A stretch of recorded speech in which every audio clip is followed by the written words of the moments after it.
Tell me about a time you chose between two technical approaches. Introduction. This is an important behavioral and technical interview question for software developers, senior developers, team leads, and engineering managers. Interviewers ask this question to understand: check.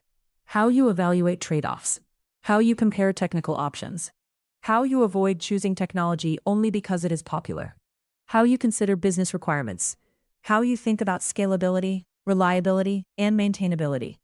How you communicate technical decisions. How you validate your chosen approach. This question is especially important for: check Java developers, check backend developers, check full-stack developers, senior software developers, check cloud developers, check team leads, check engineering managers, check system design interviews.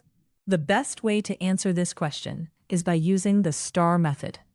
STAR means S, situation, explain the background. T, task, explain your responsibility. A, action, explain what you personally did. R, result, explain the final outcome.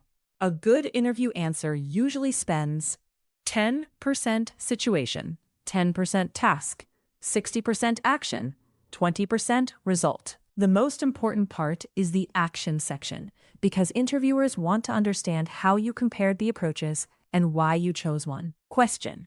Tell me about a time you chose between two technical approaches. Example 1.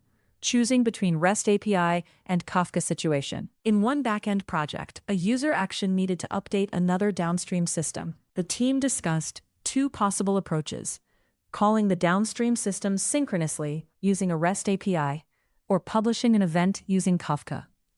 Task. I was responsible for helping evaluate both approaches and recommending the best option for the use case. Action. I started by understanding the business requirement and technical constraints. I reviewed. Check whether the downstream update needed to happen immediately.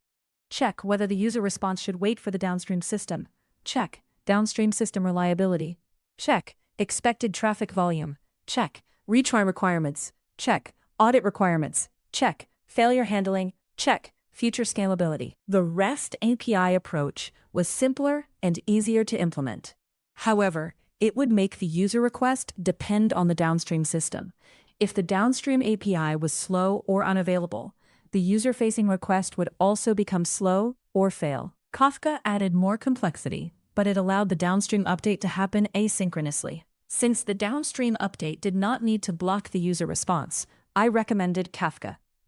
To reduce risk, I designed the event flow with unique event ID, idempotent consumer logic, retry handling, dead letter queue, audit logging, monitoring for consumer lag, alerting for failed events. I clearly explained the trade-off to the team. Kafka was more complex than REST, but it improved reliability, scalability, and user response time. Result: the team chose the Kafka-based approach. The main API became faster because it did not wait for the downstream system. Downstream failures were handled through retries and dead letter queues. The event-driven pattern was later reused for other similar flows. Why this answer works? This answer is strong because it shows trade-off analysis, REST versus Kafka understanding, asynchronous design, reliability thinking, idempotency, scalability, clear technical decision-making. Example 2. Choosing between database query optimization and caching situation. In one application, a frequently used API was slow because it repeatedly fetched the same reference data from the database. The team considered two approaches: optimize the database query or add caching. Task. I was responsible for evaluating which approach would give better performance without risking stale data. Action. I started by analyzing the API usage pattern. I reviewed API response time, query execution time, database load, how often the data changed, risk of stale data, request volume, expected performance improvement. The database query was already reasonably optimized, but the same data was being requested repeatedly. Since the data changed rarely, caching was a good option.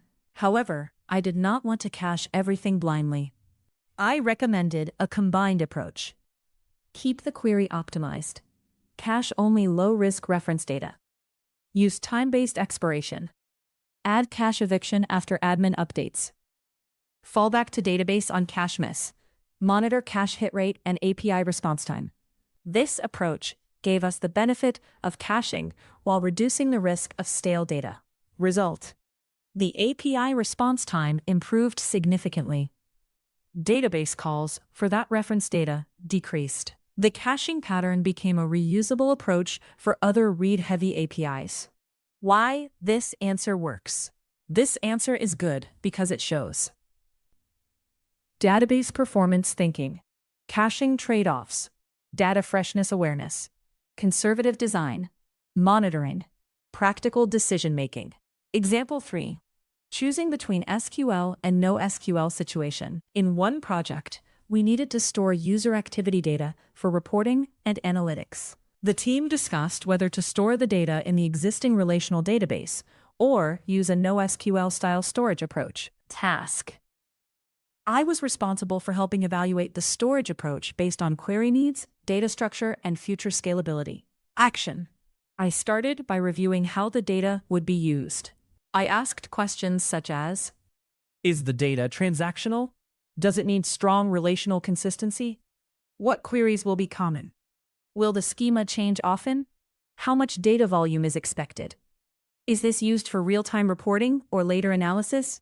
Does it need joins with existing business tables? The relational database approach was better for structured data, joins, and transactional consistency.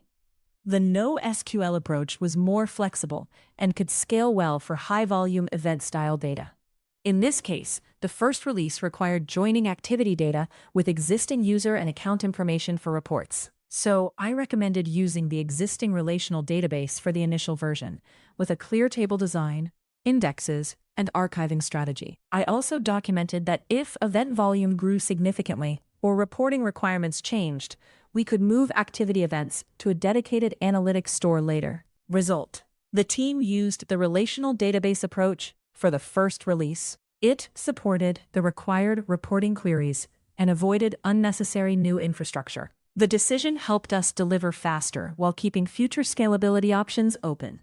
Why this answer works? This answer is strong because it shows SQL versus NoSQL trade-off, query pattern thinking, avoiding unnecessary complexity, phased architecture, business-driven decision-making.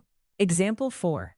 Choosing between building custom logic and using a library situation. In one project, we needed to generate PDF reports from backend data. The team considered two approaches: build custom PDF generation logic from scratch or use an existing PDF library. Task: I was responsible for evaluating both options and recommending the approach that balanced delivery speed, maintainability, and flexibility. Action: I started by identifying the actual report requirements. The report needed: check tables, headers and footers, basic formatting, dynamic backend data, downloadable PDF output, acceptable performance, maintainable code. Building everything from scratch would give full control, but it would take more time and increase maintenance effort. Using a library would reduce development time, but we needed to check licensing, formatting support, documentation, and long-term maintainability. I compared a few libraries based on license compatibility, ease of integration, table support, formatting options, documentation quality, community support, performance, security considerations. Then I built a small proof of concept using sample data. The proof of concept confirmed that the library supported the required format. I recommended using the library with a clean wrapper layer so that if we needed to change libraries later, the impact would be limited. Result: the team chose the library-based approach. The PDF report feature was delivered faster. The wrapper design kept the implementation maintainable and reduced future replacement risk. Why this answer works? This answer is good because it shows build versus buy thinking, library evaluation, proof of concept, maintainability, delivery speed, Risk reduction. Example 5. Choosing between monolith refactoring and new microservice situation. In one application, a large module had become difficult to maintain. The team discussed whether to refactor the module inside the existing application or extract it into a separate microservice. Task. I was responsible for helping evaluate both approaches and recommending a lower risk path. Action. I started by analyzing the module. I reviewed. Check. How many other modules depended on it? Check. Database dependencies. Check. Deployment needs. Check. Team ownership. Check. Scalability requirements. Check. Current pain points. Check. Testing gaps. Check. Business timeline. Creating a new microservice would give better separation, but it would also introduce new complexity such as network calls, deployment pipeline, monitoring, distributed tracing, and data consistency challenges.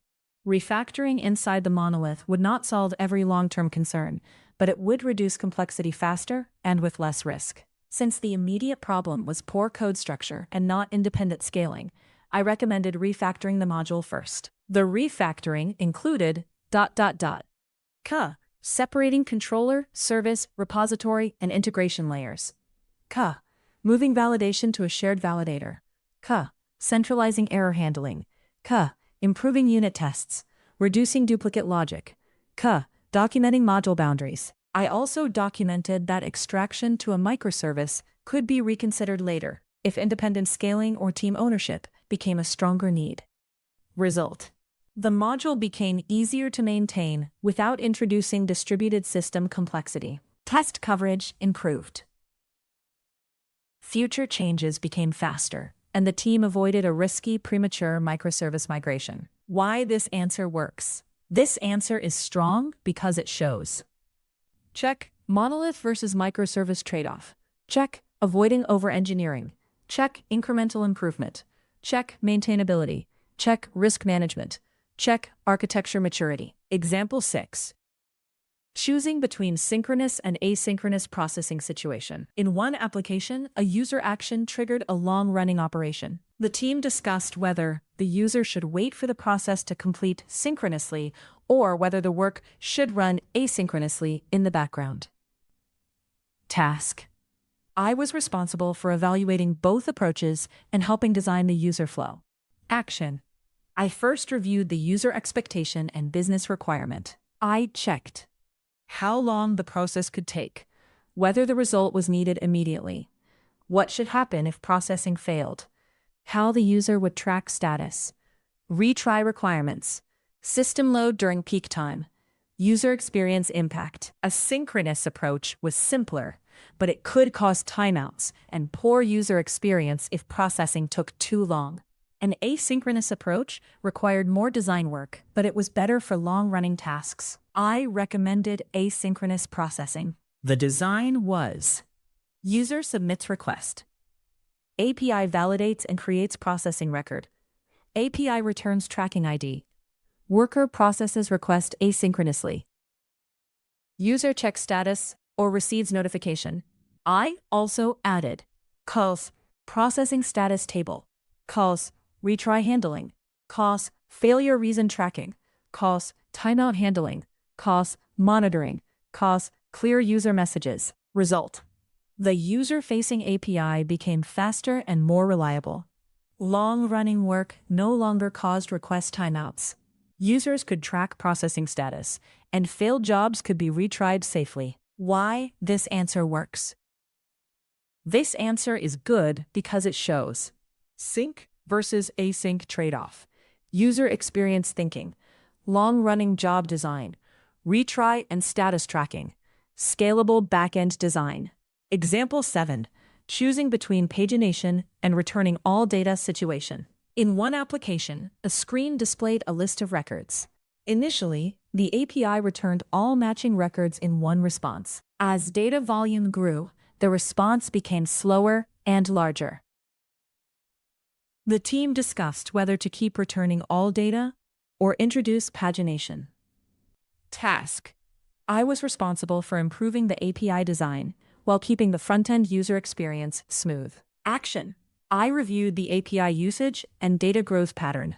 I found that most users only looked at the first few pages of data, but the backend still returned all records every time. Returning all data was simpler, but it wasted memory, network bandwidth, and database resources. I recommended server-side pagination. I designed the API to support capsule page number, capsule page size, capsule sorting, capsule filtering, total count, capsule maximum page size, capsule stable ordering, using unique ID as secondary sort. I also coordinated with the front-end team to update the UI with pagination controls. I tested scenarios with large datasets and records with the same timestamp to make sure pagination remained stable. Result: API response size decreased significantly. Page load time improved. The system became more scalable because it no longer returned large unbounded result sets.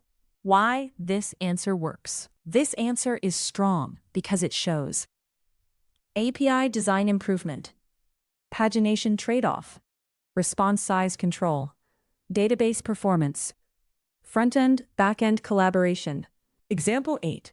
Choosing between client-side and server-side validation situation. In one project, we needed to add validation for a form. The team discussed whether the validation should be handled only on the front end or also on the back end. Task: I was responsible for recommending a validation approach that balanced user experience and data integrity. Action: I started by reviewing the validation rules. Some validations were simple, such as required fields and length checks. Other validations involved business rules and database checks. Client-side validation gave users faster feedback, but it could be bypassed. Server-side validation was required for security and data integrity. I recommended using both. The front end handled immediate user feedback for simple validation rules. The backend enforced all critical validation rules before saving data. The final approach included required field validation on front end, format validation on front end and back end, business rule validation on back end, database uniqueness validation on back end, clear validation error response, field-level error messages, automated tests for back-end validation. Result: users received faster feedback on the form. The back-end protected data integrity and prevented invalid data from being saved. The validation approach became a standard pattern for future forms.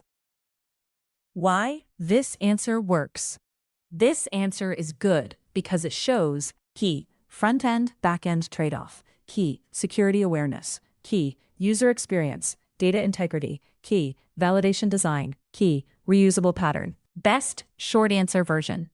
If you need a short interview answer, you can say, in one backend project, a user action needed to update a downstream system. We had two options: call the downstream system synchronously using REST, or publish an event using Kafka. I was responsible for helping evaluate both approaches and recommending the best option. I reviewed the business requirement and found that the downstream update did not need to block the user response. REST would have been simpler, but it would make the user request dependent on downstream service availability. If the downstream system was slow, the user-facing API would also become slow. I recommended Kafka because it allowed the downstream update to happen asynchronously.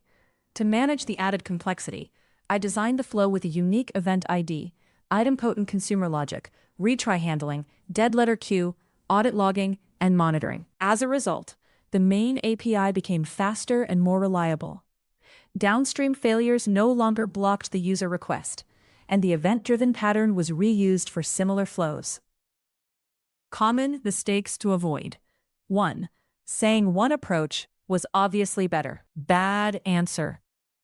Kafka was better than REST, so I chose Kafka. Better answer. REST was simpler, but Kafka was better for this use case because the downstream update did not need to block the user response. 2. Not discussing trade-offs. Bad answer. I chose caching because it is faster. Better answer. I chose caching for low-risk reference data, but I also considered stale data risk and added expiration and eviction. 3. Choosing technology because it is popular. Bad answer. I chose microservices because modern systems use microservices. Better answer. I chose refactoring inside the monolith first because the immediate issue was maintainability. not independent scaling. 4. Ignoring business requirements. Bad answer. I chose the technically best option. Better answer. I chose the option that met the business requirement with the lowest risk and reasonable delivery time. 5. No validation. Bad answer. I made the decision and implemented it. Better answer.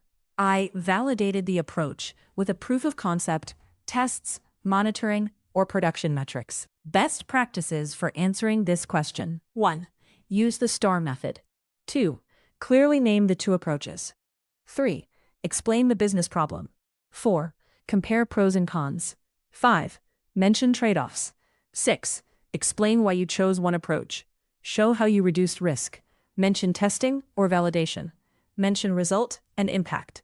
Avoid sounding like you chose based on preference only. What interviewers are looking for. Interviewers want to see whether you can: compare technical options logically, understand trade-offs, consider business needs, avoid over-engineering, manage risk, explain decisions clearly, validate assumptions, communicate with stakeholders, choose practical solutions. For senior roles, they also want to see architecture judgment, scalability thinking, reliability awareness, maintainability awareness, cost awareness, migration strategy, decision-making maturity. Strong words to use in your answer. You can use words like evaluated, compared, considered, recommended, selected, validated, documented, balanced, reduced risk, optimized, aligned, measured. Example: I evaluated both approaches, compared the trade-offs, selected the option that best matched the business requirement, validated the design with testing, and documented the decision for the team. Good example topics you can use. Depending on your experience, you can talk about REST versus Kafka, synchronous versus asynchronous processing, database optimization versus caching, SQL versus NoSQL, monolith refactoring versus microservice extraction, build custom solution versus use library, pagination versus returning all data, client-side versus server-side validation, batch processing versus real-time processing, Redis cache versus database lookup, check, API gateway versus direct service calls, polling versus event-driven updates, object storage versus database file storage. Final summary. Tell me about a time you chose between two technical approaches is an important interview question for software developers and senior engineers. The best answer should include the problem, the two approaches, your responsibility, how you compared them, pros and cons, trade-offs, final decision, risk reduction, validation, result. Good examples include REST versus Kafka, database optimization versus caching, SQL versus NoSQL, custom build versus library, monolith refactoring versus microservice, synchronous versus asynchronous processing, pagination versus returning all data, client-side versus server-side validation. The strongest answers show practical judgment, trade-off analysis, business alignment, and measurable impact.